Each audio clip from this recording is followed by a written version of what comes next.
연휴식 작전타임 시간입니다. 토마토 투자 전문가 함께 작전타임 시간 가져보겠습니다. 유성치 은영역과 함께 하겠습니다. 안녕하세요. 네, 안녕하세요. 네. 자, 오늘도 좀 조용하게 출발이 되고 있는데, 일단 코스피는 밑으로 조금씩 좀 물러나고 있는 그 상황이네요. 작전을 좀 어떻게 세워봐야 될지 작전 명부터 들려주시죠. 네, 시장이 상당히 좀 어려운데요. 일단 시장의 성격을 조금 인정해야 될 것 같아요. 미금리 인상을 앞두고 지금 시장 자체가 판도가 좀 변화되는 그런 움직임들이 연출이 되고 있거든요. 그래서 오늘 작전명 자체는 8월 시장 주도주 변화에 주목하자 이렇게 정해봤습니다. 네, 8월 시장 주도주 변화에 주목하자. 사실 7월 주도주가 없었어요. 네네네. 주도주 변화에 주목하자라고 좀 하신 그 이유 설명을 해주시죠. 일단 가장 중요한 포인트는 최근 들어서 우리 시장을 주도했었던 제약 바이오 헬스케어 업종이 급락했거든요. 그래서 이것이 이제 끝난 것인가 아니면 또 하반기를 또 한번 주도할 것인가의 그런 이제 기로에 서 있다 볼 수 있는데요. 일단 미국 금리 인상을 앞둔 시점에서 예전 같았으면 미국 금리 인상을 했을 때 대부분은 경기 민감 대형주가 주도를 하는데요. 지금 수출 기업들의 실적이 상당히 좋지가 않거든요.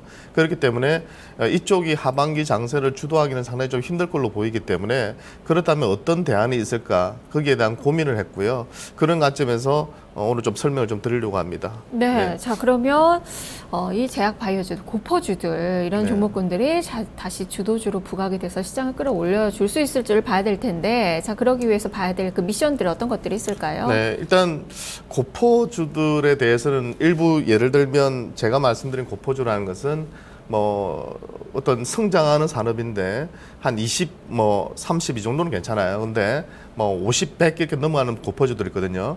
일단 미션으로서는 그 고퍼주들에 대해서는 좀 리스크 관리를 좀 하셔야 될 것 같아요. 그래서 한 비중 축소 의견을 좀 드리고 싶고, 두 번째 미션은 금리 인상 구간은 결국은 펀더멘탈이 강한 기업들이 오르게 돼 있거든요. 그래서 그런 관점에서 일단 가치주나 좀 저퍼주 위주로 해서 좀 괜찮은, 그러니까 성장하는 트렌드, 시대 트렌드를 부합하면서도 실적이 좋아지는 그런 트렌드에 좀 투자를 하셔야 될 것 같고요. 세 번째로는 일단 중국 시장이 최근에 우리 시장에 상당히 영향을 많이 주고 있거든요. 그렇기 때문에 중국 증시의 3,500선 지지 여부를 좀 확인해야 될 것 같습니다. 네, 자 하나하나 보도록 하겠습니다. 네. 먼저 고퍼주에 대해서 리스크 관리를 하자라는 그 말씀이신데요. 풀어서 설명을 해주시죠. 최근에 그 이제 정군사나 많은 이제 전문가들이 이제 고퍼주들의 이제 시대는 끝났다 하는데요. 제 판단에서는 그렇지는 않을 것 같고요. 왜냐하면 글로벌 증시 자체가 이제 저성장에 길들여져 있다. 앞으로도 우리 시장이 예전처럼 5%, 6% 성장하는 그런 시대는 지났다고 보고 있고요. 중국도 마찬가지입니다. 그렇기 때문에 저는 저성장 트렌드는 계속된다고 보는데, 단기적으로 미국 금리 인상 전까지는 일단 고퍼주들에 대해서는 아무래도 조금은 제 판단에서는 평가절하 시기가 좀 올 거로 보여요. 그렇지만 금리 인상 이후에는 재차 저성장주들이 시대를 주도할 걸로 보이는데요. 당분간은 고퍼주들이 약간은 좀 리스크 관리를 하셔야 될 것 같아요. 특히 실적이 따라주지 않는데 같은 테마에 속한 이유로 퍼 수준이 적자를 내고 있는데도 시가총액이 몇 천원씩 간 기업들도 있고요. 그 다음에 퍼가 보통 좀 잘 나가는 기업들은 지금 100 넘어가는 기업들도 많습니다. 그런 기업들에 대해서는 약간은 좀 조심을 좀 하셔야 되겠다, 이런 의견을 좀 드리고 싶습니다. 네, 다만 이들 종목군들의 시세가 완전히 끝난 것은 아니고 단기 조정 관점에서의 그 의견이신 거네요. 네, 그러니까 헬스케어 업종 내에서도 제 판단에서는 괜찮은 업종들은 있다 보거든요. 예를 들면 웨어러블과 관련되어 있는 그런 헬스케어 업종들은 상당히 폭발적 성장하기 때문에 퍼가 한 20, 30 정도 수준이라면 저는 상당히 매력적으로 보이거든요. 그러니까 최근에 급락하고 있기 때문에 그런 종목들은 전체적인 분위기 때문에 같이 빠지고는 있지만 저는 조만간 또 실적이 나오고 기대치에 부합한다면 또 간다고 보고 있고요. 단지 실적이 따라주지 못하는데 지금 보면은 50, 100씩 이렇게 퍼 수준이 50배, 100배 간 종목들이 많거든요. 그런 기업들은 면면을 잘 살펴보셔가지고 조금 조심하셔야 되고, 포트 내에서 비중을 조금은 추려내시는 그런 전략이 좋아 보입니다. 네. 반면에 금리 인상 구간, 펀더멘탈이 양호한 실적주에 대해서 비중을 네. 늘려라. 어떤 종목군들이죠?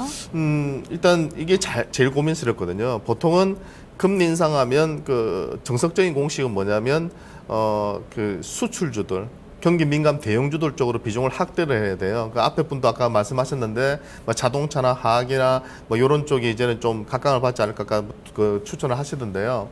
예전 같았으면 제 판단에서는 그런 추세로 갔을 것 같습니다. 그러니까 요번에도 제가 볼 때는 한 석 달 정도 구간, 그러니까 미국이 금리 인상을 하기 전까지의 구간은 그런 종목들이 일시적으로 오를 수 있겠지만 실제로 그 기업들의 실적이 계속 좋아질 건가에 대해서는 좀 의문이 들거든요. 그러니까 미국의 금리 인상이 예전에는 글로벌 경기의 회복으로 받아들여졌지만 지금 유럽이나 중국을 봤을 때는 저는 어렵다 보고 있고요. 그렇다면 미국의 금리 인상에 따른 반등은 제한적이다. 예전 같은 수출주들은 제한적이라 보고 있고요. 그렇다면 트렌드에 부합하는 그런 기업들이 좋을 것 같아요. 그러니까 뭐 핀테크라든지 뭐 헬스케어 내에서도 아까 말씀드렸던 웨어러블 쪽이라든지 네. 또는 체진단 쪽이 상당히 폭발적으로 성장하면서 실적이 좋거든요.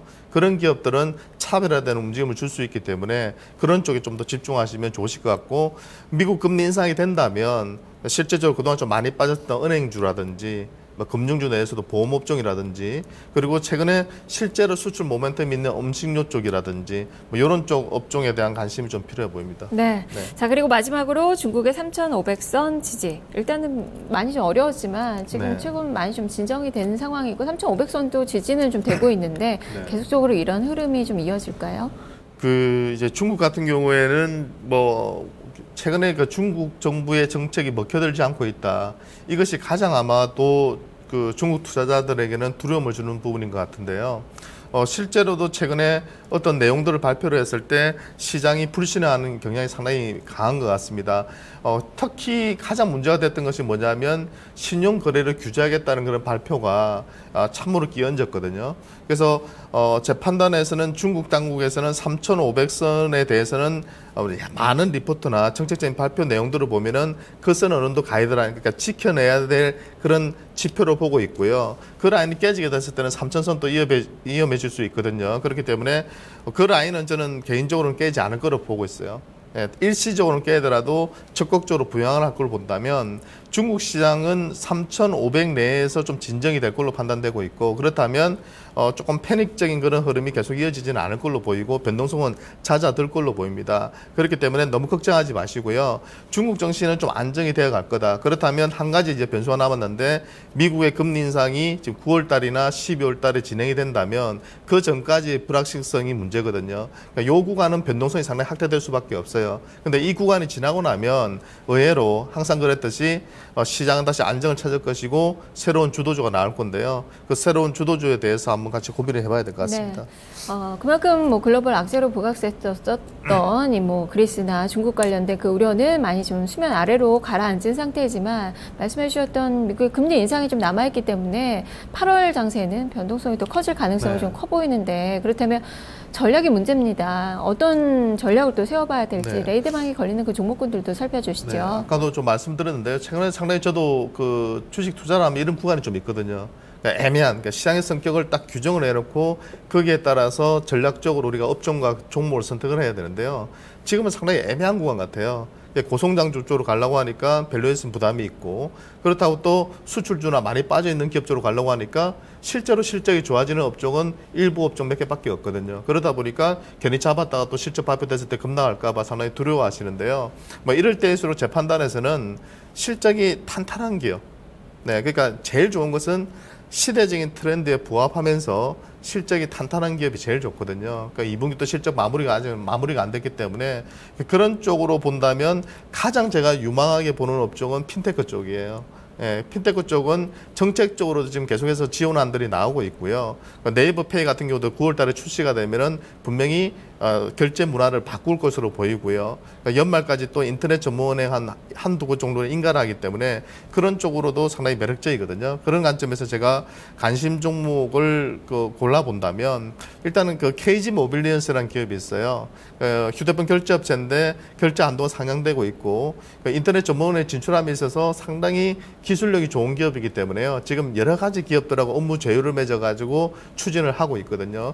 그런 관점에서도 상당히 좋고, 간편 결제 시장이 커지면서 KG 모빌리언스의 실적이 안 좋아질 것은 우려도 있었지만 오히려 최근에 들어오는 간편 결제에 보면요, 휴대폰 결제 쪽은 모빌리언스나 다날 쪽이 다 점유를 하고 있거든요.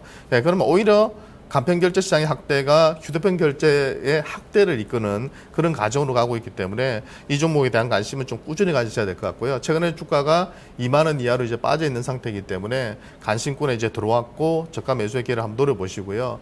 CJ 같은 경우에는 뭐 최근에 시장 급락하고는 별로 상관이 없는 것 같아요. 왜냐하면 그 그룹사, 계열사들이 보면은 대부분이 좀 내수에 좀 치중해 있는 그런 기업들이거든요. CJ 제일제당 같은 경우도 실적이 좋아지고 있는 국면이고 CJ CGV, CJ ENM을 비롯해서 대부분의 기업들이 오히려 이렇게 안 좋은 구간에서 전체적으로 실적이 좋아지면서 주가도 안정적인 움직임을 이어가고 있고요. 그리고 장기적으로 봤을 때는 지배 구조 변화에 또 정점에 있는 기업입니다. 그런 관점에서 보면 이 기업도 좀 관심에 두실 필요가 있지 않나 생각이 좀 듭니다. 네, 알겠습니다. CJ와 KG 모빌리언스 눈여겨서 봐야 될 것 같네요. 말씀 잘 들었습니다. 네, 감사합니다.